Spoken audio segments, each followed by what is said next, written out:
Bienvenidas y bienvenidos a un nuevo episodio del podcast de la Asociación ASMD.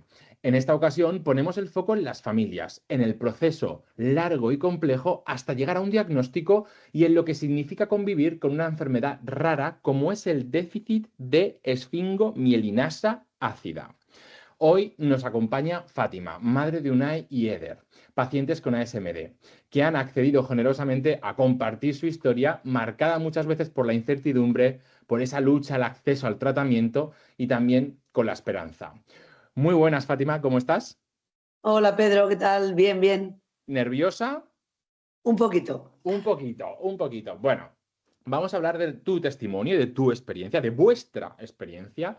Y para conoceros un poquito más esa parte personal, ¿cómo comenzó la historia de Unai en todos estos primeros síntomas, ¿no? O bueno, ¿cómo fue el inicio? Hace ya tiempo, ¿no? De esto, creo. Bueno, pues mira, 15 años tiene ahora él. Pues, O sea, cómo fueron esos inicios? bueno, una ella siempre ha tenido la barriguita muy, muy hinchada, ¿no? Desde que nació. Pero claro, con 3 años el pediatra ya dijo, esto no es muy normal. Vamos a hacer una analítica. Ajá. Hicieron una analítica de sangre, esto en el hospital de Igualada, ¿eh? Y bueno, salieron los valores de colesterol a 500. Alarma, claro, algo pasa en el hígado. Bueno, pruebas, pero pruebas de analítica, bueno, de intolerancia alimentaria, pruebas que, bueno, no determinaron nada. Hasta que después de 2 años, bueno, pedimos una derivación al hospital de San Joan de Déu. Allí, nada más llegar, la primera analítica, nada, es que fue súper rápido, la verdad. Nada, en un mes nos pidieron una biopsia hepática y nada, y ahí, bueno, nos llamaron por teléfono para citarnos, bueno, para darnos el resultado de la biopsia. Bueno, ¿Cómo fue? ahí empezó todo. Ese empezó todo? ¿Cómo fue esa llamada? O sea, ¿cómo fue? ¿Qué recuerdas de esa llamada? Me acuerdo perfectamente de la llamada. Me acuerdo que me dijeron, bueno, han salido todas las células del hígado, están ocupadas, digamos, están rodeadas de grasa. Lo que yo no entendía, el que yo no entiendo. Pero no me dijeron nada más en esa llamada, simplemente nos citaron tal día, tal hora, vale, fuimos los cuatro, o sea, mi exmarido, mis 2 hijos, porque yo ya tenía Eder, se llevan tres Ah, años. Taunay tenía 5 y Eder tenía 2. Y fuimos los cuatro. Pues llegamos allí y habían por lo menos 10 médicos allí, por lo menos 10. ostras, ¿y Había cómo un poco fue? impactante, ya de primeras. Entonces, bueno, nos sentaron un rato así, bueno, y nos prepararon, digamos, para el diagnóstico. Bueno, nos dijeron que ya tenían el resultado de la biopsia y que tenían una enfermedad rara que se llamaba Niemann-Pick, con la buena o mala suerte que yo conocía esta enfermedad, de oídas, ¿no? No es familiar directo, pero la conocía. Bueno, pues te puedes imaginar, el peor día de mi vida, el peor día de mi vida, sin duda.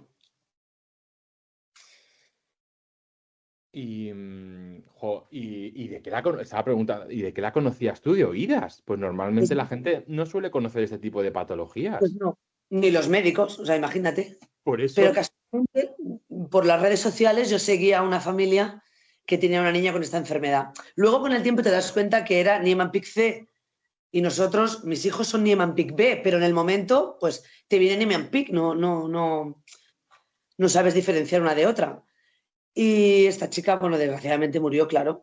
Y bueno, a mí se me vino el mundo encima. O sea, yo ya me imaginaba a mi hijo que no andaría, que no hablaría. Bueno, es que fatal, fatal, ¿y fatal. cómo fue? Bueno, claro, ese proceso donde tú tienes una expectativa de la patología hasta que te la aclaran, te dicen que es como es toda esa incertidumbre, ese tiempo, ¿se resuelve en esa consulta o es más adelante? No, que va, que va. En esa consulta sales fatal porque además recuerdo las palabras bueno, de un médico que había por allí, no sé, y nos dijeron, bueno, tiene una esperanza de vida hasta la adolescencia. Claro, es que tú no puedes recibir eso, bueno, de golpe así, después de una enfermedad rara. Fue muy duro. Sí que es verdad que nos ofrecieron ayuda psicológica. Bueno, no la quisimos, no la necesitamos, entre comillas. Pero ese día de allí te vas llorando, te vas, bueno, no mires lo primero que te dicen, no mires en internet. Y es lo primero que haces. Claro. Bueno, fue fatal, la verdad es que lo recuerdo muy mal. Y el entorno familiar, o sea, quiero decir, quiero decir, no sé si en ese momento entiendo que el niño no se daría cuenta nada, o No. relativamente, entiendo. Él nos veía llorar, sobre todo a mí, y muy nerviosa, pero no, él no fue consciente de la gravedad hasta hace poco, ¿eh? ¿Qué, Y cuántos años tiene, tiene ahora? tiene 15. El Madre mía. grande, el pequeño va a hacer 12, Ya, que también tiene la enfermedad, que ya, esa ya. fue otra lucha, ¿eh? Madre mía. Vale, entonces, bueno, ¿y qué pasa después de esa primera consulta? Quiero decir, pasa esa consulta, es una mala noticia, vienen todos estos pensamientos que, bueno, buscas en internet, buscas un montón de cosas. ¿Cuándo se empieza a aclarar todo? Un poco. ¿Cuándo sientes tú que se empieza a aclarar un poco o a definir un poco lo que ocurre?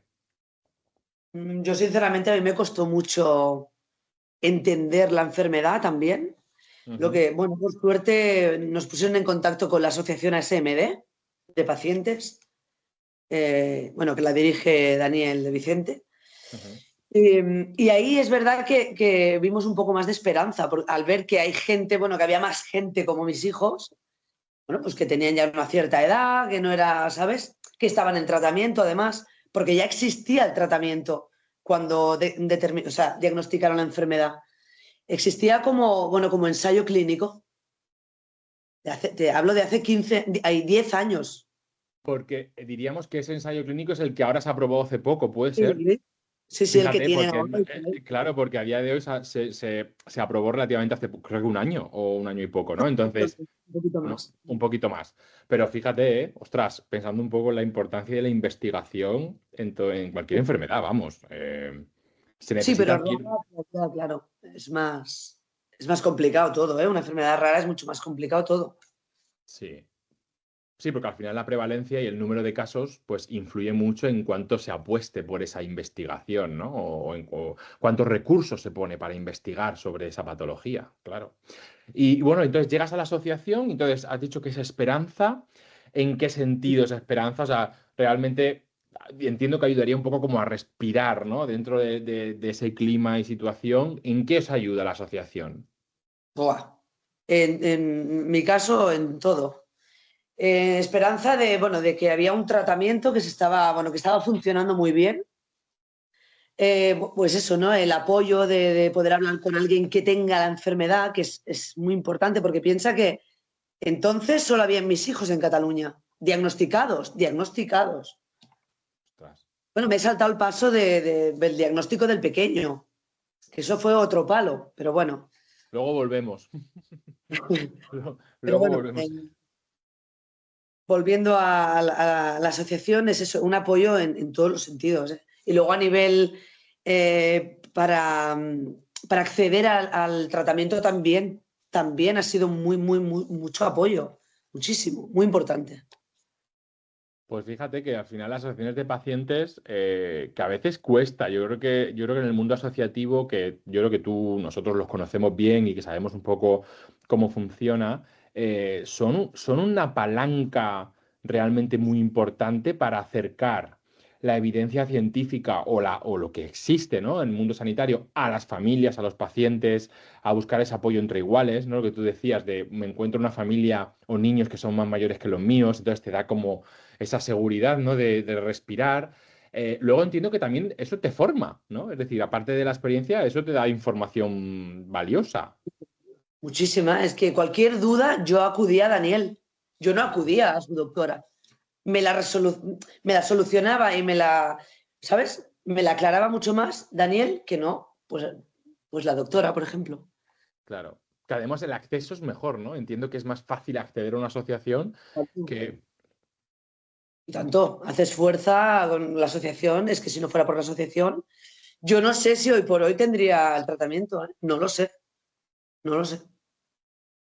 Vale, porque luego entonces hablabas un poco del acceso al tratamiento. ¿Qué significa eso de que es difícil el acceso al tratamiento? ¿Qué papel jugó aquí la asociación? O cómo? Es que yo esto sí que lo desconozco, porque también es verdad que dependiendo de la comunidad autónoma, lo cierto es que todo funciona. A ver, aunque tenga Bastante. patrones similares, la manera de articularlo es diferente, ¿no? Entonces, ¿qué dificultades has tenido en el acceso al tratamiento en este aspecto? Eh, De todo. dificultades de todo, sí. Bueno, primero tengo que decir que Unai estuvo a punto de entrar en el ensayo clínico, pero al final no pudo entrar. Pero bueno. El tratamiento, bueno, pues lo que te digo.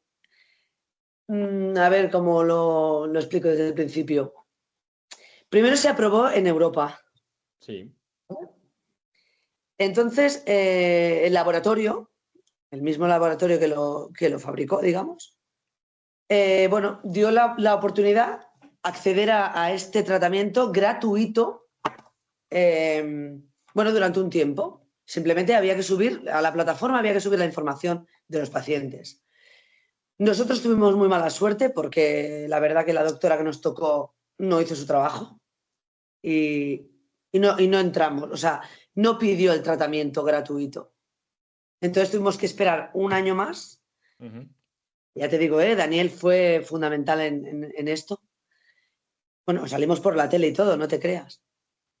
Y al final, pues, por suerte, pudimos acceder a él. Pero hasta que no se aprobó en España, nosotros no tuvimos el tratamiento. O sea, una vez aprobado en Europa, dentro de, bueno, España, las diferentes comunidades autónomas lo pidieron, lo pidieron. Pero Cataluña no lo pidió, no lo solicitó. O sea, nosotros. Bueno, tuvimos que esperar casi un año, si no más, para que lo aprobara España y entonces aquí atacar, bueno, a pedir el medicamento sí o sí. Ya no era a Europa, era a España, ¿sabes? Y pedir Bueno, un medicamento. Y tú o sea, se aprueba el medicamento en España y tú lo que haces es que vas a la consulta y le dices, oye, esto está aprobado, vamos a eso, o cómo funciona esto. Porque. no fue así. A mí me llamó Daniel un día y me dijo que sepas que ya está aprobado. Está aprobado en España. Ahora es la oportunidad, que ya, no, ya que no se hizo antes, de pedirlo. Y ahora no pueden poner pegas en que el precio es muy caro, el precio europeo, tal, ¿no? Y entonces, bueno, me llamó la doctora, otra doctora, no fue la del principio. Y entonces, bueno, me dijo que sí, que efectivamente estaba aprobado y que se iba a empezar, bueno, todo el trámite, que fue también largo, ¿eh? Burocracia, pero bueno. Eh, no recuerdo si fueron 3 o 4 meses más a partir de que se aprobó. Y en julio del año pasado fue la primera dosis para mis hijos. Y ¿sabes lo que estaba pensando? Fátima, estaba pensando cómo era el día a día de antes de tener el tratamiento a después de tener el tratamiento. Me refiero a nivel de síntomas, a nivel de cuidados, a nivel de. ¿Podrías contarme cómo era antes y cómo es ahora? Si ha cambiado algo, o sea, ¿qué ha podido cambiar? Bueno, de antes de tener el tratamiento, ahora te refieres. Sí. Bueno, la verdad es que ahora se cansan menos. Piensa que, claro, tienen afectación pulmonar también. No, tienen más hepática que pulmonar, Mm. mis hijos. Pero ahora se cansan menos haciendo deporte. La barriga, la verdad, les ha desaparecido bastante a los dos. Han crecido porque piensa que es que eran súper bajitos los dos. Quizá no se aprecia tanto físicamente, que es más interno, porque al final la enfermedad son los órganos, ¿no? Y no se ve. Se ve una pequeña nada más, ¿no? Pero sobre todo es psicológicamente. El saber que están tratados, esto no tiene precio, ¿eh? No tiene precio. La verdad que hemos tenido mala suerte con la enfermedad, pero a la vez hemos tenido mucha suerte de que hay un tratamiento, de que se lo están administrando y con eso me quedo. Con eso me quedo. Hombre, yo creo que cuando pones la balanza, ¿no? Realmente es importante y además que es una enfermedad, como tú dices, que es como muy invisible. Es decir, visualmente sí que es verdad que si te paras a fijarte, sí que se puede notar que hay una diferencia, ¿no? Es decir, sí que tiene afectación física, pero no es tan evidente. Lo importante son los órganos. claro. El cómo se metaboliza todo eso, los lípidos, cómo tenemos esas enzimas, lo de la enzima. O sea, que realmente aquí aprovecho para la gente que nos está escuchando que hay otros episodios de podcast donde se explica exactamente qué es esta enfermedad ultra rara, cómo afecta, cómo a nivel molecular, ¿no? A nivel de células, lo han explicado en otros episodios, ¿no? Entonces, claro, este tratamiento lo que ayuda es a mejorar el funcionamiento de todo, de estos organismos, que luego pueden tener complicaciones, ¿no? Que es lo que decías tú, de que a nivel pulmonar también afecta, a nivel hepático, ¿no? Y bueno, quiero decir, este tratamiento, ¿qué revisiones tiene? ¿Cada cuánto se lo pone? Es algo, me refiero, ¿lo pasa mal? ¿Lo pasan mal ellos? ¿Lo pasan mal cuando se lo ponen? O ya más o menos... eh, 1 año y medio. Ahora he hecho 1 año y medio. A los 5 meses de empezar el tratamiento ya les pusieron un portacat.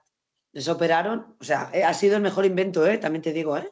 Porque, claro, por vía, por vena, bueno, es muy agresivo. No deja de ser un tratamiento agresivo.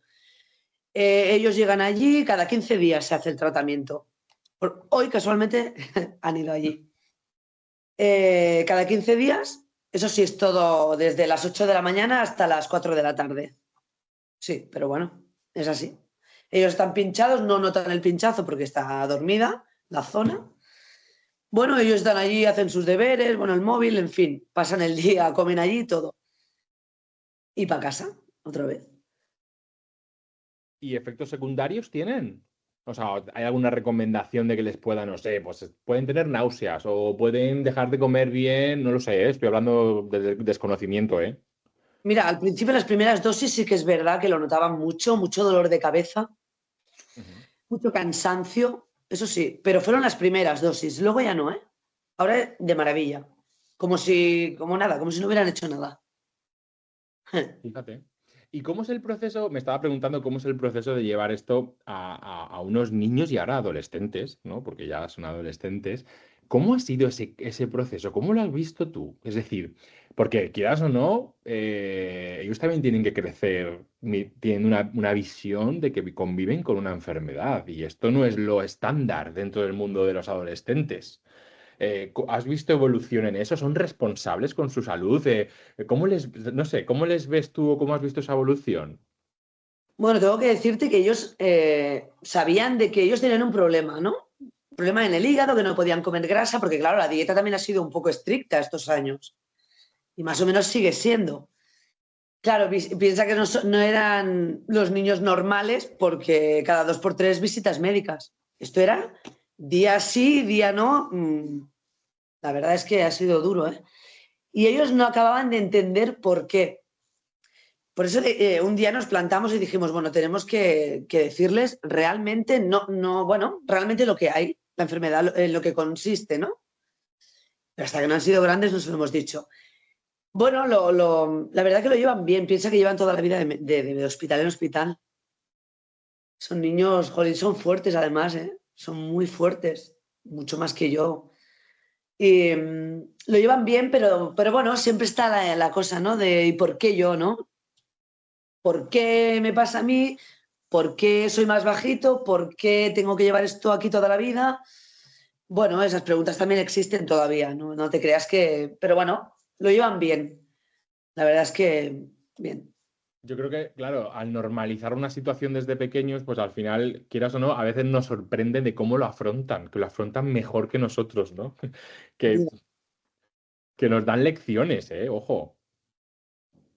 Pero es verdad. Eh, Claro, ¿no? Yo entiendo que... y a nivel familiar, ¿cómo ha afectado esto? Quiere decir, estaba pensando en los abuelos, estaba pensando en los tíos, en los primos, no sé, en gente como más allegada, ¿no? Círculo más cercano. ¿Cómo has visto tú la reacción de ellos? Porque a veces nos sorprenden reacciones del entorno, ¿no? Cuando te diagnostican a ti o diagnostican a alguien de tu alrededor. No sé cómo la has vivido. Bueno, tú piensas que si ya para nosotros los padres, que somos, bueno, somos jóvenes, ya fue duro y fue que no entendíamos nada, pues imagínate para los abuelos, que son mayores, que entienden menos todavía, no acababan yo creo que tampoco se les dijo claramente desde el principio lo que había, tengo que decir, porque, bueno, Pues porque es duro, porque es que nadie se lo espera y nadie está preparado para una enfermedad rara. Porque tú puedes tener colesterol o puedes tener diabetes, pero una enfermedad rara, ojo. Y bueno, con el tiempo pues lo han ido asimilando, digamos, poco a poco. Y como vemos a los niños que van bien, que hacen una vida medio normal, pues eso también nos ha dado mucha fuerza, porque es que si no, es duro, es duro, es duro. Hombre, también es que muchas veces creemos que las noticias se asimilan como de golpe, ¿no? Y a veces se necesita tiempo, vivirla, ¿no? Sentirla, ver cómo evoluciona, para poder expresarnos y contarle al resto o incluso nosotros mismos poder avanzar. Quiero decir que es que es normal, ¿no? Que cuando lo estabas diciendo, yo creo que es algo normal que a lo mejor desde el principio no dijerais, oye, vamos a decir todo porque no sabemos ni cómo funciona esto, o sea, no sabemos cuál es, ¿no? Nuestra nueva vida. Además, hay un cambio muy importante desde que tenemos el tratamiento. Antes yo no podía hablar de la enfermedad en sí, no sé, no, yo no podía pensar lo que les podía pasar, porque no había nada seguro. Sí, había un tratamiento, pero yo no teníamos acceso a él. Y era como, pues no sé. En cambio ahora lo ves de otra manera. Piensas, bueno, hay una esperanza, ¿no? De que por lo menos, aunque sea de por vida, porque no es la cura, es un tratamiento. Y hay miedo también, el miedo existe, ¿eh? Porque es una enfermedad rara que no sabes nunca tampoco ¿no? Lo que puede salir o lo que puede pasar. Pero bueno, hay un tratamiento y ellos van haciendo vida normal, pues la verdad que esto es muy diferente al no tener nada, a la angustia, yo qué sé, el miedo, no sé, ha sido muy, muy diferente el cambio. Y estaba pensando, bueno, decías al principio que tu segundo hijo también fue diagnosticado. Eh, yo a priori estaba pensando ahora, en teoría, ¿debería haber ido mejor, entre comillas, el proceso para ese diagnóstico? ¿O cómo fue? ¿O qué? Quiero decir, ¿qué llamó la atención para decir, ostras, vamos a ver si el niño pequeño lo tiene o empezó con síntomas o cómo funcionó esto? ¿Cómo fue? No, no, no. Cuando diagnosticaron a Unai, que tenía 5 años, Eder tenía 2 y no, son completamente diferentes, físicamente hablando, ¿eh? O sea, tienen bueno, muy, muy diferentes, ¿no? Entonces la doctora nos hizo las pruebas genéticas a su padre y a mí. Somos portadores, evidentemente. Pero se negaba a hacerle las pruebas genéticas a Eder porque decía que no cumplía el patrón. Las analíticas, bueno, sí que tenía un poquito alto el colesterol, pero no a niveles como Unai. A lo mejor estaba a 200. Entonces decía que no cumplía los requisitos. Y yo le dije, yo no puedo vivir sin saber si mi hijo también la tiene o no. Que el problema ya lo tenía y el disgusto y todo lo que quieras con Unai ya me lo llevé, pero bueno, tengo otro hijo. Bueno, por suerte al final conseguimos que le hicieran las pruebas genéticas. Y tengo que decirte que yo iba confiadísima en que me iban a decir que no, que Eder estaba sano, que había un 25, es que era un 25% de probabilidades de que tuviera la enfermedad. Eso era muy poco, ¿no? Y yo me presenté sola a las pruebas, al resultado sí, de la analítica, bueno, de la genética, de las pruebas genéticas. Y me presenté sola con el niño. Y es el mismo panorama igual que con Unai, o sea, allí 10 o 12 médicos y lo primero que me dijeron al entrar es, ¿has venido sola? Entonces yo ya se me volvió a caer el mundo encima y dije, ya está, no me digas nada más. No me digas nada más, ya sé lo que me vas a decir. Bueno, otro bajón, otro golpe. Hemos ido de golpe en golpe. Y decir, hostia, no puede ser, 2 de 2, ¿sabes? Pero bueno, desgraciadamente fue así, pero dentro de lo malo, vuelvo a repetir, hay un tratamiento y que hay muchas enfermedades raras que no tienen ni diagnóstico, ni tratamiento, vamos, ni nada, ni asociaciones, ni nada. No, no, y tienes razón, ¿eh? O sea, dentro de la situación, eso es en positivo, ¿eh? Quiero decir, dentro de la situación, eso es muy positivo. Y bueno, y desde ese segundo diagnóstico del niño pequeño, en ese caso, el acceso al tratamiento fue más fácil, es decir, todo fue más rodado, un poco, o sea, tiene el mismo tratamiento que Unai. No, se ha tramitado todo a la vez ya. A partir de ahí, visitas el mismo día a los dos, las O mismas sea, pruebas a los dos, todo igual. El tratamiento el mismo día, evidentemente, o sea, todo igual, todo. vale, o sea que ya está todo como ordenado. Sí, Entre porque, bueno, ya te digo, al menos hacen cuadrar las visitas y tal, si no sería, bueno, habría que plegar de trabajar. Porque Ya. piensa que nos visitan desde hepatóloga, neuróloga, nefróloga, cardióloga, oftalmología. Vamos, es que yo creo que me dejo alguno, pero es que le visitan todos los médicos, ha habido y por haber. Porque la enfermedad al final afecta a todo un poco, ¿sabes? Sí, como tenemos un sistema tan estructurado por órganos, ¿no? Es decir, al final, o aparatos, ¿no? O, bueno, órganos, aparatos, como digo yo, es verdad que esto, claro, te tienen que verlo de manera separada. Que la coordinación de eso espero que no sea muy difícil, que seguramente lo sea, porque suelen haber problemas de coordinación, ¿no? En plan de como son tantos Sí, pero diferentes. Nuria Couto lo hace muy bien. Y Sí, es es que ella Nuria. quien organiza las visitas. Sí, sí, Ah, que está sí. aquí Nuria. Llama el mismo día, bueno, es a poder ser un día que vayamos al tratamiento, si tienen alguna prueba que se pueda, ¿no? Bueno, para eso la verdad Nuria nos ha ayudado mucho también, ¿eh? Sí. Nuria es la enfermera que además ha salido en uno de los programas del podcast, sí, y nos contó muy bien lo que hacía, que yo me quedé súper sorprendido. Una enfermera gestora de casos que al final lo que hacen es esto, ¿no? Intentar facilitar e intentar un poco acompañaros, yo creo que dentro del procedimiento. Y bueno, todo esto estaba yo pensando cuando me lo estabas contando, ¿cómo es ir al cole? Quiero decir, digo el cole porque es lo más. Cole, instituto ya, ¿no? Entiendo, bueno, ya no sé, ya estás en el instituto casi, ¿no? Yo es que ya me he perdido.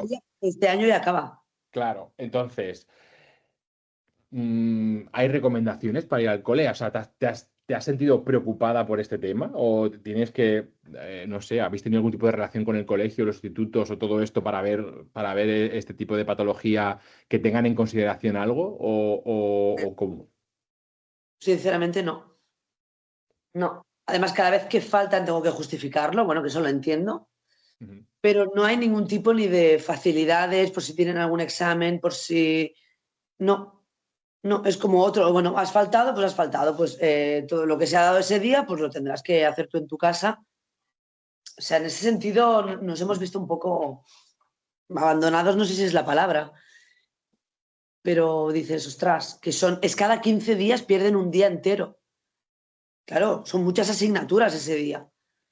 Bueno, pues si repercute luego en la nota, no hay tampoco ningún tipo de flexibilidad de decir, bueno, al igual esta materia no se le da muy bien porque precisamente siempre cae en miércoles el tratamiento. Bueno, hoy no, pero cae en miércoles. Y dices, jolines, ¿no? Pero bueno, en ese sentido no hay ningún tipo de diferencia con otro niño, ¿no? Ya. Fíjate, pensaba que sí que habría algún tipo de, no sé si llamarlo sensibilidad o tampoco es adaptabilidad, o sea, no sé, no, tampoco sabría cómo denominarlo, ¿no? Pero que es algo por eso, que es algo como muy matemático, cada 15 días hay que hacer esto, ¿sabes? Que decir que no va a ser puntual, sino que esto les va a acompañar. Claro. Eh, ¿Cómo es pensar en el futuro? Esto es una No pregunta un quiero, poco. Arturo. No, no quiero. En ese sentido, no. Hablando de la enfermedad de mis hijos, no quiero pensar porque no lo sé. Me produce miedo, incertidumbre. Prefiero no, vivir el día a día y ya está. Ver el día a día y que están bien y que además lo llevan bien dentro de lo que caben, que además ya se van haciendo adultos y entonces entienden todo mucho mejor. Que yo creo que ellos os tienen que animar muchas veces más que al revés. Yo creo que ellos, creo que, creo que cuando cogen esa madurez, ¿no? Yo creo que os van a ayudar más a vosotros que al revés, que muchas veces pensamos en sobreproteger, ¿no? Y ellos nos dan grandes lecciones, ¿eh?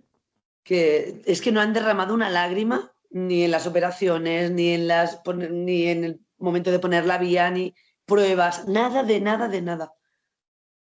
O sea, es brutal. Oye, ¿y alguno querrá ser de mayor sanitario? Pues ya como alguno te diga que quiera ser sanitario, yo ya, Ojalá, imagínate. pero no pinta que no. Pinta. Bueno, Demasiados hospitales y demasiadas visitas ya. Bueno, ya lo veremos en un futuro, que sí, que a lo mejor nos sorprende y otra cosa no, pero las enfermedades raras seguro que estarían bien concienciados de lo que esto significa, ¿no? Que es una de las cosas que, además, es uno de los propósitos del programa del podcast de hoy, ¿no? Que quiero decir que al final lo que queremos y desde la asociación lo que se quiere es dar voz y visibilidad para que esto tenga accesibilidad, que una persona o unos padres que puedan escuchar este programa, ¿no? Accedan un poco de alguna manera, no solo a la asociación, sino también a vosotros, ¿no? Y que sepan que sí se puede, como te pasó a ti en su Vaya. día. Que también estaba yo pensando, digo, oye, ¿habían redes como ahora? Cuando tú... No habrían tantas, ¿no? Bueno, habría un poco, pero no estábamos en este boom de ahora Bueno, de quizás sobre... este, pero sí que había. Sí que había, ¿no? Sí, que había. Que imagínate antes sin redes sociales, ¿eh? Ostras, ¿cómo Ojo. sería? Dios mío, yo lo pienso, pero es que ahí sí que sí, la gente sí que nos encontraba, era muy difícil. Imagínate ahora que pacientes o familias que vivís con la enfermedad poco frecuente, que es fácil, relativamente fácil, encontrarte a otros iguales, aunque vivan en otra parte del mundo, ¿no? La Pero es verdad que es que antes, claro, antes, claro. antes el que tenía una enfermedad rara, me imagino que la vivía en soledad, porque no hay todo lo que hay ahora. Es que la verdad que en eso la tecnología ha hecho, bueno, ha hecho mucho bien, ¿eh? Yo es que soy muy, bueno, sabes que soy muy de redes y esto, ¿no? Pero yo, aunque hay mucho ruido, yo creo que si te paras y te fijas, sí que hay, ¿no? Colectivos, sí que hay comunidad, sí que hay asociaciones o personas, ¿no? Que pueden ayudar a otros, aunque haya mucho ruido alrededor, ¿eh? Dentro de la sobreinformación. Pero sí que hay cosas que ayudan, ¿no? Y que creo que eso es súper importante, muy, muy importante, porque al final conectar personas con necesidades parecidas ayudan que tu día a día sea mejor o que sea más fácil, ¿no? Entonces yo creo que eso es importante. Bueno, pues para ir terminando, ves que no ha sido muy difícil, ¿no? No está siendo muy difícil, ¿no, Fátima? Ahora que estaba yo más tranquila, ahora ya Ah, se acaba. ahora ya estás tú ahí como, bueno, ¿ahora qué pasa? Bueno, yo estaba pensando en que qué le podrías decir a una familia, ¿no? Que nos está escuchando o unos padres o qué le dirías. ¿Qué le dirías? Ya sé que dar consejos es muy Complicado, difícil, ¿eh? es muy complicado, ¿no? Pero porque además es algo muy personal, ¿no? Pero bueno, si tuvieses que decirte a ti misma, ¿no? Algo que te hubiese escuchado, te hubiera gustado tener o en este Ya. proceso, ¿qué sería, ¿no? Para acabar con un mensaje para ellos. Claro, también depende de la enfermedad. Entonces, es que es muy difícil dar un consejo a una familia que esté pasando por esto sin saber realmente qué tipo de enfermedad es ni nada, ¿no? Pero, ostras, si yo ahora mismo a mí misma, ¿no? Hace 15 años, sabiendo lo que sé, ostras, diría, tranquila que al final, pues eso, hay que tener esperanza, eso sí, ¿eh? Te digan lo que te digan, está claro que te puedes tomar un tiempo de decir, "Buah", ¿no? Porque es normal, y más si son tus hijos, ¿no? Pero hay que tirar para adelante, hay que luchar, hay que moverse. Nosotros hemos salido por la tele, nos han hecho un montón de entrevistas en revistas, todo para el tratamiento, ¿no? Para acceder al tratamiento, porque no fue fácil. Hay que moverse, hay que luchar, no hay que tirar la toalla nunca. Hay que buscar ayuda si la necesitas. Es que es muy importante, pero un consejo, pues eso, ese es mi consejo, al final. No perder nunca la esperanza, nunca. Pedir ayuda, mmm, buscar gente en tu misma situación también te ayuda mucho, la verdad. Y para eso están las redes también. Y luchar, es que no puedo decir más. Muy bien, oye, que lo que has dicho es muy importante. O sea que Pero cada persona también, pues lo lleva como lo lleva, ¿sabes? Es sí, yo creo difícil, ¿eh? que otra cosa que tenemos que aprender es a respetar los procesos de cada uno, ¿no? O de cada familia. Quiero decir, los tiempos, los procesos, ¿no? Las decisiones. Es que no todo es... No entendía mucha gente que no le dijéramos la verdad a los niños desde el principio. Bueno, pues mis motivos tendré, ¿no? Al final, cada uno en su familia sabe cómo es, cada niño es un mundo y yo no me veía capaz de decirle a mi hijo la enfermedad en lo que consistía realmente. Cuando nos hemos visto capaces, bueno, pues lo han sabido. Además vamos a congresos, conocen a los demás niños, bueno, claro, al final está claro que no pretendíamos ocultárselo. Simplemente, bueno, pues alargar un poco hasta que ellos ya fueran más conscientes, ¿no? Y no vivir Sí, con ese miedo. Y ahora que están en tratamiento, pues mucho mejor, es como más, mira, ves, ahora ya vais a empezar a crecer, ahora ya esto se va a normalizar todo, el hígado, tal, ya es que lo ves de otra manera. No, pero que es súper importante, que es que respetar los tiempos, dar espacio para pensar y luego que estamos pensando en que son niños que están en una fase de crecimiento que no pasan a ser adolescentes, luego serán adultos, pero que es que ahora pasa mucho con el tema de las redes sociales. Y esto es un debate que tengo conmigo mismo, ¿no? Esto que ha pasado en Australia, ¿no? Que de repente han cancelado las redes sociales a los menores de 16 años, Bueno, todo está, que además pinta que va a venir para Europa todo esto, ¿no? Pero claro, la realidad es que no podemos pretender exigirle a unos niños, a unos adolescentes, la responsabilidad, la madurez psicológica, el no sé qué, de una persona adulta. Es que están en un proceso. Entonces, por mucho que lo ideal sería cuéntaselo, pues es que a lo mejor no es el momento, o a lo mejor hay que hacerlo en fases, o a lo mejor, quiero decir, es muy personal, que es lo que estábamos diciendo. Y no significa que esté mal, Claro, ¿sabes? cada uno hay que respetar la decisión Claro. de... Yo creo Claro. que esto también es muy importante. Yo creo que los pacientes, en este caso las familias primero, porque son los adultos, tienen que conocer muy bien la información. Es decir, qué es la enfermedad, hasta dónde llega, qué podemos hacer, qué tratamientos hay. O sea, conocer todo. Y una vez que tenemos todo, que más o menos lo vamos aceptando, pues entonces vemos cómo hacemos esta progresión a los más pequeños. Pero que es verdad que a veces es como muy fácil hablar, ¿no? Es muy fácil hablar de lo que tienen que hacer los demás, pero que no es tan sencillo. Es que primero tienes que empezar por asimilarla tú, antes de nada. Y no es fácil. Y yo me Claro, pegué 4 meses de depresión porque, pero por eso, porque no estás preparado para una cosa así. claro. Mm. Bueno, Fátima, a mí me ha encantado la conversación. A mí Espero también. que hayas estado cómoda, que era lo importante. Em, no sé si quieres decir algo más o algo que, porque al final teníamos un guión, pero como ves, Muchas cosas en el tintero. Una de ellas el taxi, pero bueno. nos hemos dejado cosas en el tintero, pero yo creo que esto tiene que ser porque tiene que haber una segunda parte en algún momento. Porque claro, Es ¿no? que daba mucho esto. Es que esto da para mucho. Y entonces, hoy sabemos que los programas tienen que durar poco tiempo, porque si no la gente no lo escucha, porque lo escuchamos cuando vamos al trabajo, cuando estamos en el metro, cuando vamos andando, cuando hacemos deporte. Pero tiene que haber una segunda parte. Tendremos que ver cómo hacemos la segunda parte de la historia de la familia de Fátima. Pero bueno, yo creo que ha quedado un programa muy chulo. Darte la enhorabuena, darte las gracias. Creo que os han dicho cosas muy importantes que se nota que, bueno, pues que lo has vivido, que lo estáis viviendo y también se ve una evolución. Yo que te conozco desde fuera y te conozco poco, aunque ya cada vez nos vemos más, pero es verdad que desde fuera, como lo has contado, se ve la evolución a nivel de, bueno, de madurez, de todo, ¿no? Del proceso. Y se ha palpado. Yo creo que eso es importante que se quede reflejado en el programa de hoy, porque esto es lo que da esperanza a otras personas que vengan detrás, ¿no? Yo creo que es muy, muy importante. Así que, bueno, darte las gracias por guardarte este ratito y porque espero que hayas estado muy cómoda. Está súper bien y gracias a ti sobre todo. Y nada, pues si quieres, habrá una segunda parte y ya te explicaré más cosas. Sí, sí, sí, que nos lo escriban, que la gente que escuche el programa nos escriba y nos diga, por favor, queremos la segunda parte. Y ahí nos pondremos manos a la obra.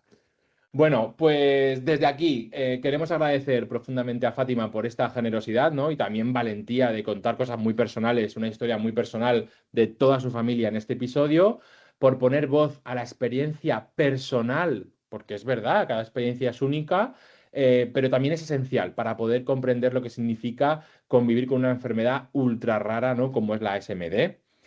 Así que bueno. Hoy hemos puesto el foco un poco en este momento del diagnóstico, en esta incertidumbre, pero también en el aprendizaje, en superar esas dificultades, en entender lo que implica y lo que significa vivir con esta patología en una familia y ver cómo sí se puede, el papel de las asociaciones de pacientes, el apoyo entre iguales. La verdad es que es un programa que ha sido un ejemplo en muchos valores. Así que las familias que nos estén escuchando, pues que sepan que hay otras familias parecidas o igual y que, bueno, que se pongan en contacto y que os contacten.